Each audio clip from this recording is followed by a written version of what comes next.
Hello students, good morning, जय हिंद। मैं Vipin sir और जीविका केमिस्ट्री क्लासेस में आपका एक बार फिर से स्वागत है। हेलो स्टूडेंट्स, आज हम आप लोगों के लिए लाए हैं अपने छोटे मोटे नन्हे मुन्ने राही बच्चों के लिए, छोटे मोटे बच्चों के लिए क्लास 9th की साइंस के लिए लाए हैं। ठीक है ना। क्लास 9th में हम आपके लिए केमिस्ट्री टॉपिक्स लाए हैं। क्या लाए हैं? केमिस्ट्री टॉपिक आज हम आपको पढ़ाने जा रहे हैं, जो कि क्लास 9th का चैप्टर नंबर 1 हमारे आसपास के पदार्थ, पार्ट 1। ठीक है ना। पार्ट 1 चैप्टर नंबर 1, केमिस्ट्री के चैप्टर नंबर 1 हमारे आसपास के पदार्थ, मैटर इन आवर सराउंडिंग्स। ठीक है ना। तो आज के इस टॉपिक में हम लोग शुरू करने जा रहे हैं कि केमिस्ट्री का चैप्टर नंबर 1। ठीक है ना। क्या होता है हमारे आसपास के पदार्थ, सबसे पहले हम जान लेते हैं। तो हम आपके लिए केमिस्ट्री को इसी तरह से वीडियो आपके लिए लाते रहेंगे और आपका काम है कि आप अपने घर पर इसके नोट्स बनाएं, पढ़ते रहेंगे और आपको फ्री में ये सारी चीज़ें उपलब्ध होती रहेंगी। ठीक है ना। तो हम आइए चलते हैं कि मैटर इन आवर सराउंडिंग्स। ठीक है ना। मैटर इन आवर सराउंडिंग्स क्या होता है? हमारे आसपास के पदार्थ। क्लास 9 केमिस्ट्री की बात चल रही है। ठीक है ना। कौन सा सब्जेक्ट चल रहा है यहाँ पर? केमिस्ट्री की बात चल रही है, रसायन विज्ञान की बात चल रही है। ठीक है ना। तो इसमें सबसे पहले जो हेडिंग हमारी डेफिनेशन होती है वो द्रव्य यानी कि मैटर। द्रव्य यानी मैटर। मैटर क्या होता है इसके बारे में जान लेते हैं। तो आइए छोटी सी डेफिनेशन बताते हैं द्रव्य के लिए कि द्रव्य वह है, द्रव्य वह है जो स्थान घेरता है,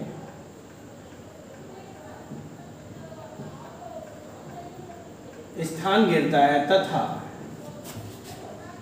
जिसमें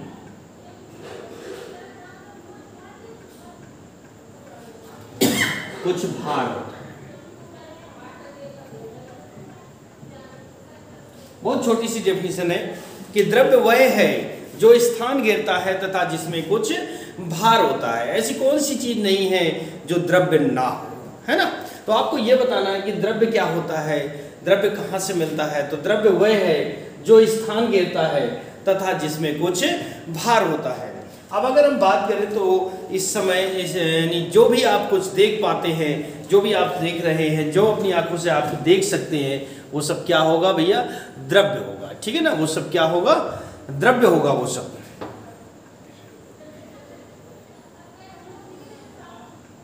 ठीक है ना। वो सब क्या होगा? द्रव्य होगा। द्रव्य क्या होता है? तो हमने बताया कि एक बार डेफिनेशन को दोहरा लेते हैं। द्रव्य वह है जो स्थान घेरता है तथा जिसमें कुछ भार होता है। ये एग्जाम्पल की बात करते हैं। तो एग्जाम्पल में क्या होगा? जैसे कि लोहा है हमारा, सोना है, चांदी, ठीक है, बुक, पेन, ठीक है। इसके अलावा आपके कार, साइकिल, एवरीथिंग, एवरीथिंग। आप जो भी देख सकते हैं इस विश्व में, आपको जो भी दिखाई देता है, जो भी आप चीज देख सकते हैं, वो सब क्या होगा? वो सब द्रव्य होगा। ठीक है ना। वो सब क्या होगा भैया? वो सब द्रव्य है। द्रव्य के अंतर्गत ही आता है। ऐसी कोई चीज नहीं जो द्रव्य ना हो।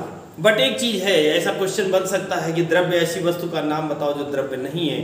तो आपके लिए आंसर होगा, पता है क्या? आपका आंसर होगा लाइट, प्रकाश। प्रकाश एक ऐसी चीज होती है जिसमें द्रव्य नहीं होता है। ठीक है ना। प्रकाश एक ऐसी चीज है जिसमें द्रव्य नहीं होता है। ठीक है ना। तो द्रव्य क्या होता है? एक बार फिर से डेफिनेशन देखेंगे कि द्रव्य वह है जो स्थान घेरता है तथा जिसमें कुछ भार होता है। तो ये था द्रव्य। ठीक है ना। अब कह रहे हैं द्रव्य क्या होता है। तो अगली हेडिंग हम डालते हैं। बहुत छोटी छोटी सी डेफिनेशन होंगी। हेडिंग डालेंगे द्रव्यमान। इसको हम कहते हैं मास। ठीक है ना। क्या हेडिंग डालेंगे? द्रव्यमान। क्या होता है द्रव्यमान? तो लिख सकते हैं द्रव्यमान क्या होता है। जैसे कि हमसे आपसे कहा जाए कि 1 किलोग्राम चीनी, जाइए मार्केट से, दुकान से 1 किलोग्राम चीनी लेकर आइए।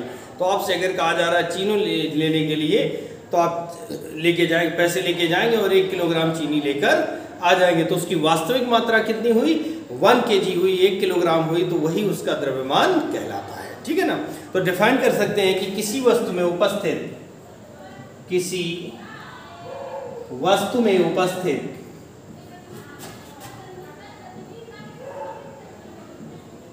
किसी वस्तु में उपस्थित द्रव्य की वास्तविक मात्रा, द्रव्य की वास्तविक मात्रा, किसी वस्तु में उपस्थित द्रव्य की वास्तविक मात्रा उसका द्रव्यमान कहलाती है।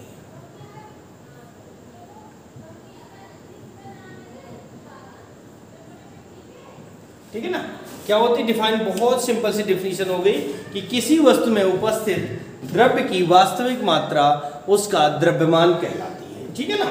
किसी वस्तु में उपस्थित द्रव्य की वास्तविक मात्रा, जैसे 1 किलोग्राम चीनी लेकर आए तो वो 1 किलोग्राम जो है वो उसकी वास्तविक मात्रा हो जाएगी। और इसे आगे लिखेंगे क्या, इसे स्मॉल m से प्रदर्शित करते हैं, इसे स्मॉल m से प्रदर्शित करते हैं,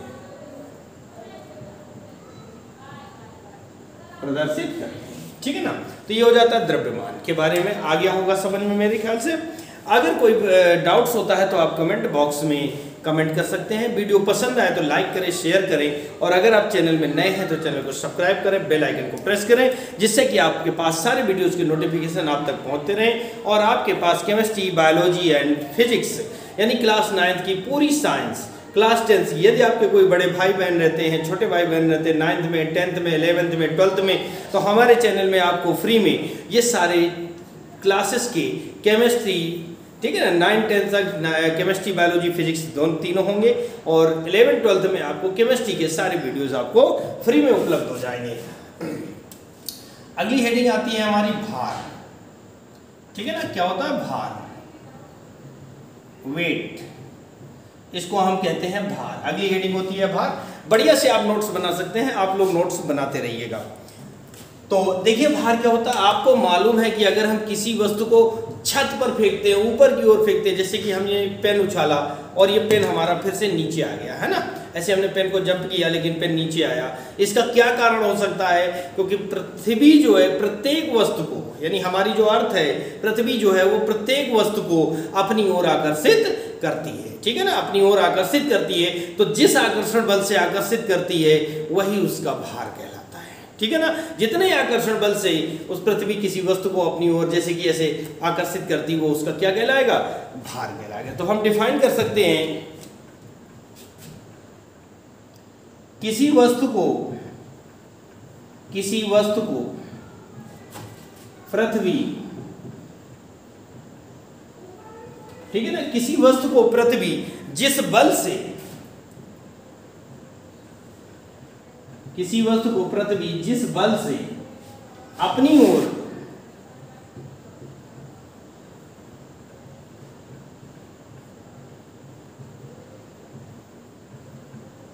आकर्षित करती है, भार कहलाता है, भार कहलाता है।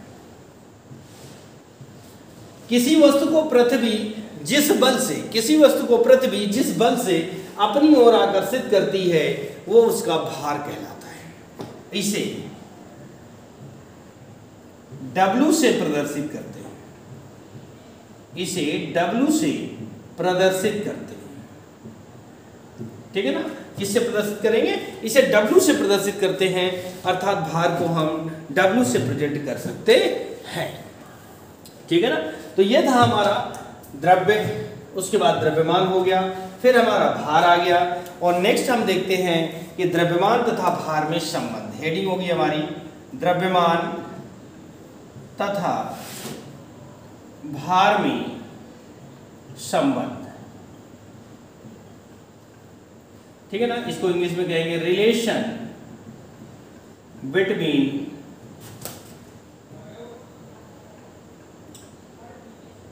मास and weight, relation between mass and weight. ठीक है ना। द्रव्यमान और भार में संबंध, इसको हम डिफाइन करते हैं कैसे कि यदि किसी पदार्थ का द्रव्यमान स्मॉल m तथा भार W हो तो, ठीक है ना, यदि किसी पदार्थ का द्रव्यमान m तथा भार W हो तो क्या हो जाएगा, W बराबर mg, ये हो जाएगा भार तथा द्रव्यमान में संबंध। W बराबर क्या हो जाएगा, mg। नीचे लिख देंगे जहां g गुरुत्वीय त्वरण है, ठीक है ना, क्या हो जाएगा, W बराबर mg। नीचे लिखेंगे जहां g गुरुत्वीय त्वरण है, गुरुत्वीय त्वरण है, और इसका जो मान होता है वो 9.8 मीटर पर सेकेंड स्क्वायर होता है। यानी इसका जो मान होता है वो कितना होता है, 9.8 मीटर प्रति सेकेंड स्क्वायर होता है इसका मान, ठीक है ना, 9.8 मीटर प्रति सेकेंड स्क्वायर होता है। तो ये मैं आशा करता हूँ कि आपको ये सब समझ में आ गया होगा, ठीक है ना। ये मान याद रखना, ये कांस्टेंट वैल्यू होती है, निश्चित वैल्यू होती है, पृथ्वी का गुरुत्वीय त्वरण होता है और इसका मान हमेशा निश्चित होता है, ठीक है ना। तो ये आपको याद करने वाली चीजें हैं, ठीक है। आइए आगे चलते हैं, साफ करते हैं इसको हम।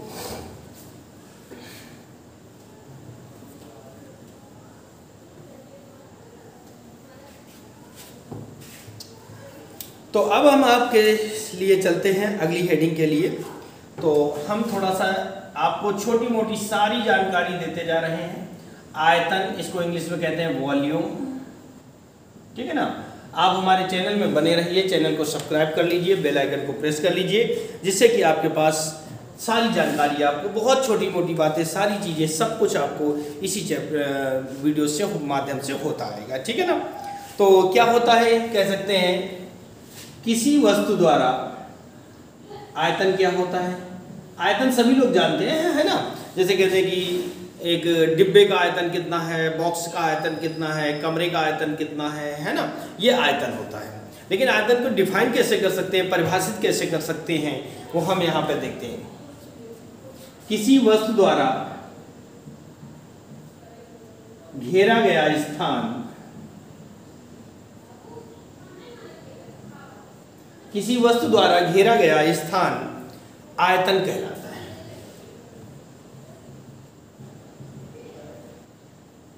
ठीक है। किसी वस्तु द्वारा घेरा गया स्थान आयतन कहलाता है।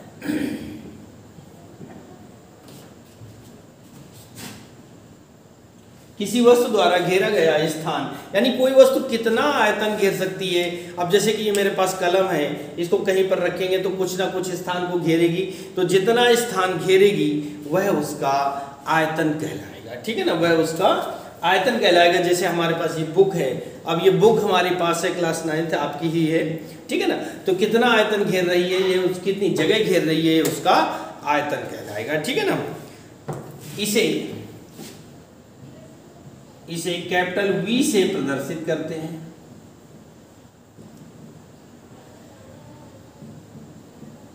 V से प्रदर्शित करते हैं, और इसका जो मात्रक होता है, इसका मात्रक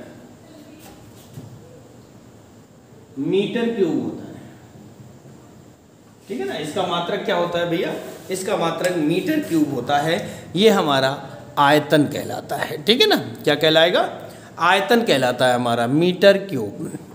अब एक बार फिर से दोहरा लीजिए, किसी वस्तु द्वारा घेरा गया आयतन, किसी वस्तु द्वारा घेरा गया स्थान, उसका आयतन कहलाता है, ठीक है ना। क्या कहलाएगा भैया, आयतन कहलाएगा, ठीक है। आप लोग परेशान ना हो, बढ़िया सी तैयारी हो जाएगी। देखिए पसीना भी बहुत आ रहा है, गर्मी बहुत है, ठीक है ना। हम आपके लिए मेहनत कर रहे हैं, आप लोग घर में बैठ के आराम से मेहनत कीजिएगा, ठीक है। और अगली हेडिंग हमारी चालू होती है, जिसका नाम है ऊर्जा। क्या है, ऊर्जा। इंग्लिश में कहेंगे एनर्जी, एनर्जी, ऊर्जा, ठीक है ना। तो ऊर्जा क्या होती है, कैसे पता, ये आपको सबको मालूम है ना। कहते हैं दौड़ के 10 चक्कर लगा के आओ, बहुत लंबी रनिंग करके आओ तो हम थक जाते हैं, है ना, भागते हैं फिर हम थक जाते हैं, तो ये क्या कहलाता है, ऊर्जा कहलाता है। अब हमारी ऊर्जा जब थक जाते हैं तो कम हो जाती है, फिर थोड़ी देर रेस्ट कर लेते हैं तो बढ़ती है। कोई कम कार्य कर पाता है, कोई ज़्यादा कार्य कर लेता है। तो किसी वस्तु के कार्य करने की क्षमता को ही ऊर्जा कहते हैं, ठीक है ना। किसी वस्तु के कार्य करने की क्षमता को ही ऊर्जा कहते हैं। हैं। क्या कहेंगे भैया? ऊर्जा कहेंगे। तो देखिए क्या लिखेंगे, किसी वस्तु द्वारा, किसी वस्तु के, ठीक है ना, एनी ऑब्जेक्ट, एनी कार्य, तो किसी वस्तु द्वारा के, किसी वस्तु के कार्य करने की क्षमता को, किसी वस्तु के कार्य करने की क्षमता को ऊर्जा कहते हैं। ठीक है ना, किसी वस्तु के कार्य करने की क्षमता को ऊर्जा कहते हैं। कौन सी वस्तु है और कितना कार्य कर सकती है, उसकी क्षमता ही उसकी ऊर्जा कहलाती है। ठीक है ना, इसे कैपिटल ई से प्रदर्शित करते हैं। E for energy capital E से प्रदर्शित करते हैं।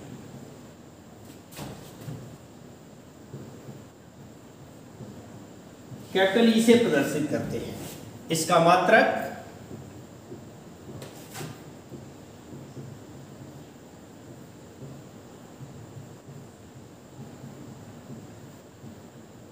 जूल होता है।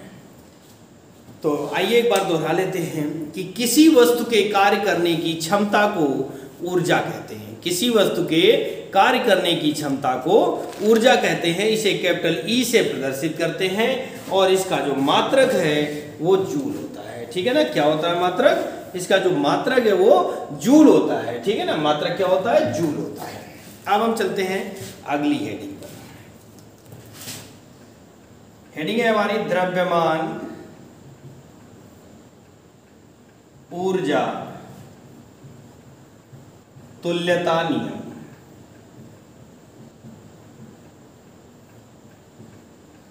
द्रव्यमान ऊर्जा तुल्यता नियम, मास एनर्जी, इंग्लिश में कहेंगे मास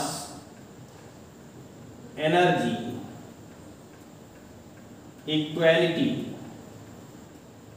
मास एनर्जी इक्वालिटी लॉ।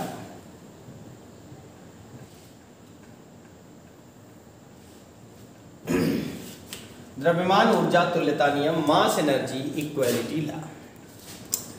तो इसके लिए हम क्या क्या लिखेंगे कि द्रव्यमान ऊर्जा तुल्यता नियम, या फिर इसी को आइंस्टीन समीकरण कहते हैं। आइंस्टाइन हमारे जो एक वैज्ञानिक थे, बहुत ही प्रसिद्ध वैज्ञानिक थे, उन्होंने E बराबर mc² समीकरण दिया, जिसके बाद में विज्ञान की सारी खोजें संपन्न हुई। ठीक है ना, तो क्या दिया कि लिख सकते हैं कि यदि किसी वस्तु का द्रव्यमान m, यदि किसी वस्तु का द्रव्यमान स्मॉल है, कितना है द्रव्यमान? स्मॉल है, तथा ऊर्जा E हो तो, ठीक है ना, द्रव्यमान कितना हो? m हो और ऊर्जा E हो तो आइंस्टीन के अनुसार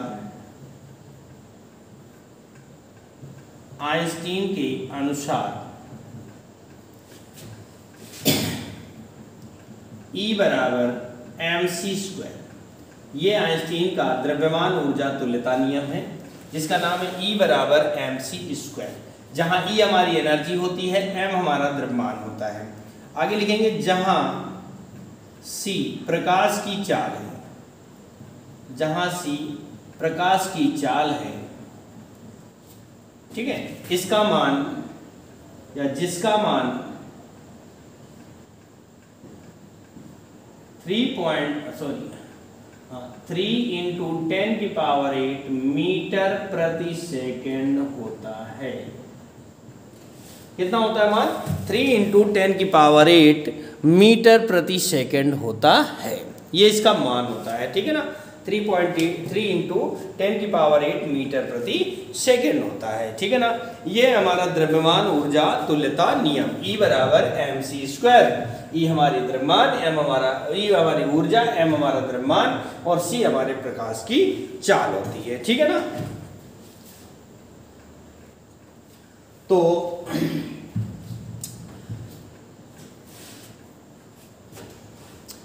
ये था हमारा द्रव्यमान ऊर्जा तुल्यता नियम। अब हम आगे चलते हैं, थोड़ा सा इसको साफ करते हैं और आगे चलते हैं।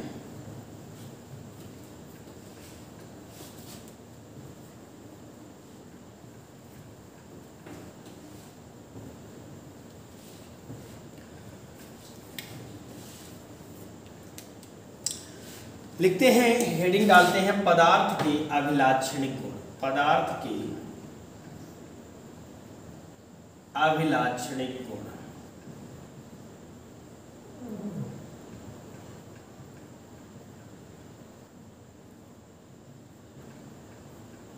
पदार्थ के अभिलाक्षणिक गुण, कैरेक्टरिस्टिक्स प्रॉपर्टीज ऑफ मैटर।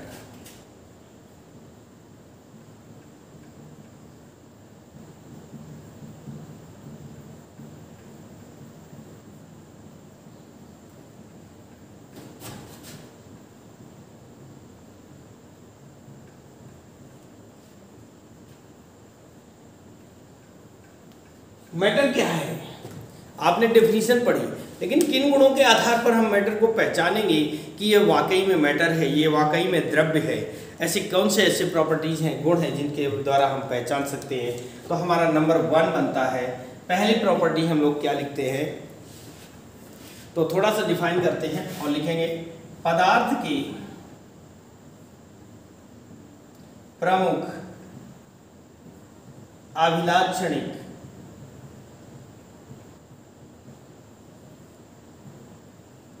गुण निम्नलिखित हैं। पदार्थ के प्रमुख अभिलाक्षणिक गुण निम्नलिखित हैं। ठीक है ना? क्या बताया कि पदार्थ के प्रमुख अभिलाक्षणिक गुण निम्नलिखित हैं। कौन कौन से हो सकते हैं? सो नंबर 1 पर देखेंगे तो क्या होगा, कह रहा पदार्थ के कणों के मध्य, पदार्थ के कणों के मध्य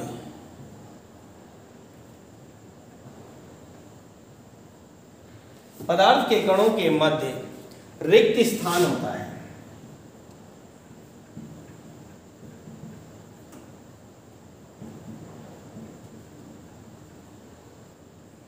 पदार्थ के कणों के मध्य क्या होता है भैया? पदार्थ के कणों के मध्य रिक्त स्थान उपस्थित होता है। ठीक है ना? अब कैसा होता है रिक्त स्थान, आइए देखते हैं। डिफाइन करते हैं कि जैसे ये हमारा कोई पदार्थ हो गया, इसमें अणु इस तरह से बैठे होंगे, परमाणु बैठे होंगे, ये इस तरह से मिलकर बना होगा, है ना?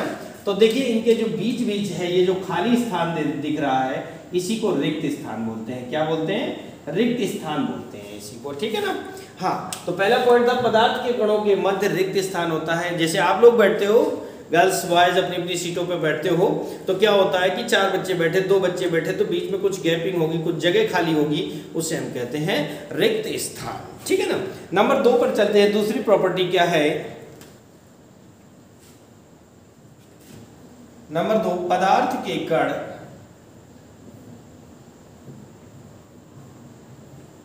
निरंतर गतिशील रहते हैं।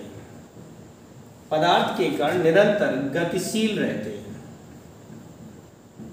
ठीक है ना? पदार्थ के जो कण हैं वो निरंतर क्या रहते हैं? गतिशील रहते हैं, मूवमेंट करते रहते हैं। ठीक है? अर्थात इनमें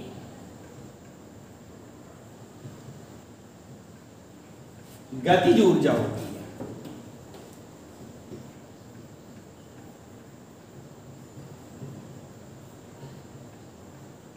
पदार्थ के कण निरंतर गतिशील रहते हैं, कंटिन्यू गति करते रहते हैं, हमेशा चलते रहते हैं, हमेशा मूवमेंट करते रहते हैं। अर्थात इनमें क्या होता है? अर्थात इनमें गतिज ऊर्जा होती है, गतिज ऊर्जा पाई जाती है। ठीक है ना? क्या होती है? गतिज ऊर्जा होती है। नंबर 3, यानी ये कण जो होते हैं वो 24 आवर्स मूवमेंट करते रहते हैं, चलते रहते हैं, इसलिए कहते हैं कणों में गतिज ऊर्जा होती है। अगला पॉइंट है नंबर 3, पदार्थ के कणों के मध्य,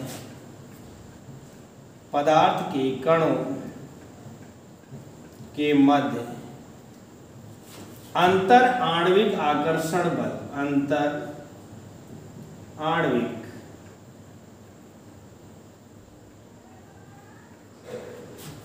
आणविक आकर्षण बल